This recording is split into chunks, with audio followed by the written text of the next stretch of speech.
इस तरह की लड़कियां बहुत जगह डांस करने आती है, शादी समारोह हो या कोई भी उत्सव के माहौल में इस तरह का आता है तो ये गलत परंपरा चल जाएगी कि किसी को ज़बरदस्ती आप उठा के मांग में सिंदूर भर दिए। ये किसी के इच्छा के विरुद्ध यदि आपने मांग में सिंदूर भर दिया तो ये छेड़खानी का जो 74 सेक्शन है BNS का जो नया एक्ट जो लगा है उसके अंतर्गत ये मामला जाता। और वो सेक्शन 7 कहता है कि कब तब तक किसी भी व्यक्ति की शादी को आप वैध शादी नहीं कहेंगे जब तक कि वो विधिवत न किया गया हो।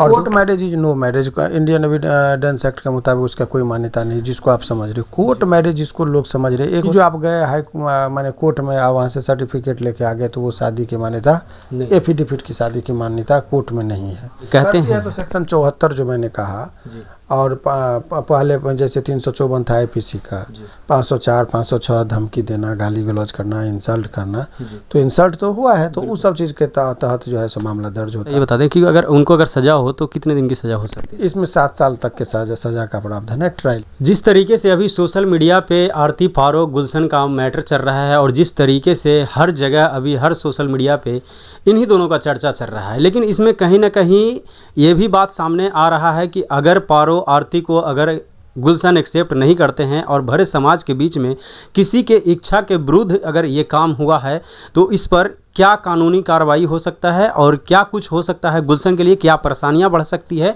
वो सब कुछ जानकारी करने के लिए आज हम आए हुए हैं पटना के हाई कोर्ट के एडवोकेट सर हैं शिवनंदन सर जी के साथ सामने।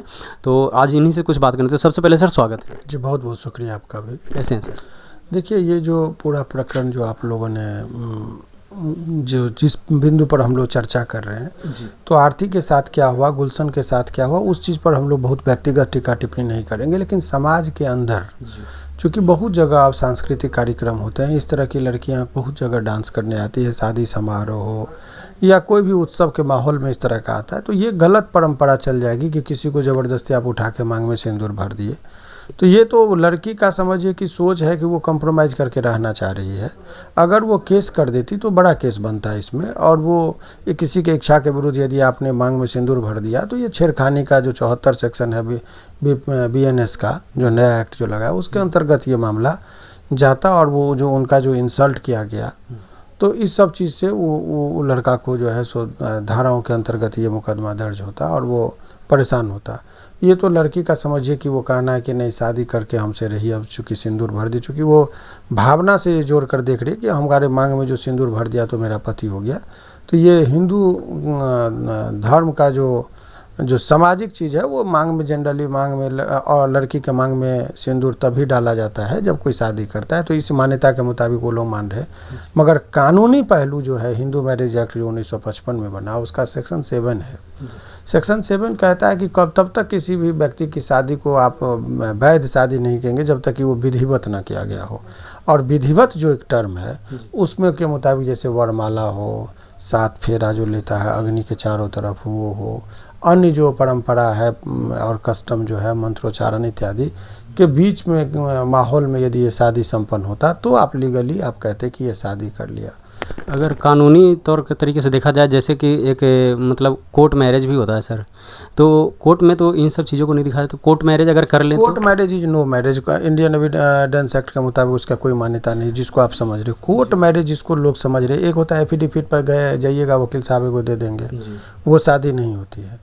शादी है कि आपका रजिस्ट्रेशन होना चाहिए मैरिज का। मैरिज रजिस्ट्रार जहाँ पे ज़मीन रजिस्ट्री करते हैं उसी के रजिस्ट्रार के पास जाते हैं, आवेदन करेंगे, 30 दिन का आपको वक्त लेगा, उसके बाद आपको बुलाया जाएगा, विधिवत पूछा जाएगा और तब आपका बयान लेके तब रजिस्ट्रार साहब के पास होता है और तब वो उसको रजिस्ट्री कर देते हैं और एक सर्टिफिकेट देते हैं, वो शादी होता है। ये जो आप गए हाई माने कोर्ट में और वहाँ से सर्टिफिकेट लेके आ गए तो वो शादी की मान्यता एफिडेविट की शादी की मान्यता कोर्ट में नहीं है। तो कोर्ट का अलग पहलू है, कानून का अलग पहलू होता है, समाज का अलग पहलू। जैसे सती प्रथा कि पतिता के साथ पत्नी को जलना पड़ता था, तो ये क्या था, सामाजिक आस्था थी, प्रथा थी, तो उसको कानूनी मान्यता नहीं था। कानून में यदि किसी महिला को यदि उसके चिता पर उसके पति के साथ जलने के लिए आप मजबूर करते हैं तो आप पर अबेटमेंट ऑफ सुसाइड या मर्डर इत्यादि के लिए आप पर केस होगा। तो ये सब चीज़ें होती है। तो वो समाज का अलग दृष्टिकोण होता है और कानून का अलग दृष्टिकोण होता है। तो कानूनी दृष्टिकोण से ये समझिए कि वो अपराध की श्रेणी में है। समाज का जो शिष्टाचार है उसका वो उल्लंघन किया है, और इसके लिए जो कानून है समुचित धाराओं के अंतर्गत यदि वो लड़की केस करेगी तो केस दर्ज हो सकता है। गुलशन है इन सब चीज़ों से काफ़ी दूरी बना रखा है। जब से इस मैटर हुआ है तो गुलशन है जो खुद फ़ोन भी बंद कर रखा है, और अगर उनके गार्जियन के पास जब लोग मीडिया पहुंच रहे हैं तो वो उनका सीधा सीधा कहना ये है सर गुलशन के पिताजी का कि हम कतई उस लड़की को एक्सेप्ट नहीं करेंगे क्योंकि वो एक डांसर है, एक नचनिया है, ऑर्केस्ट्रा में डांस करती है। सर उनके इस मुद्दे पर क्या कुछ कहना चाहेंगे सर? देखिए उनके व्यक्तिगत हम टीका टिप्पणी नहीं कर सकते क्योंकि हम वकील हैं। वकील का आप कानून क्या कहता है, कानून की किताब क्या कहते हैं वो उस पर हम बात करेंगे। उनके पिताजी का बयान, लड़की का बयान, लड़का का बयान, उस पर हमारा टीका टिप्पणी करने का हमको कोई अधिकार नहीं, और हम अपनी मर्यादा का उल्लंघन कभी नहीं करते हैं। वह उनका व्यक्तिगत जीवन है, वो क्या है नहीं है उस चीज़ को हम जानते भी नहीं।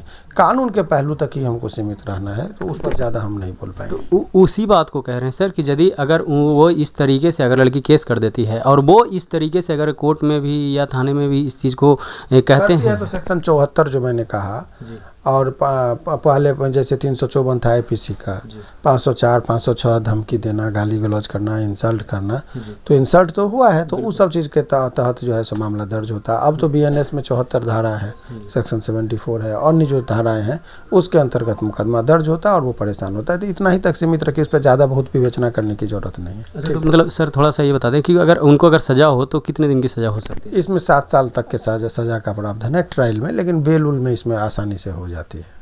तो चलिए, आज हमारे साथ जुड़े हुए थे शिवनंदन सर जी, और आपको ये वीडियो कैसा लगा हो, इसके बारे में जानकारी कैसी लगी हो, कमेंट करके ज़रूर से ज़रूर बताइएगा। तो आज की वीडियो में बस इतना ही, मिलते हैं फिर किसी नेक्स्ट वीडियो में। तब तक के लिए जय हिंद, जय भारत।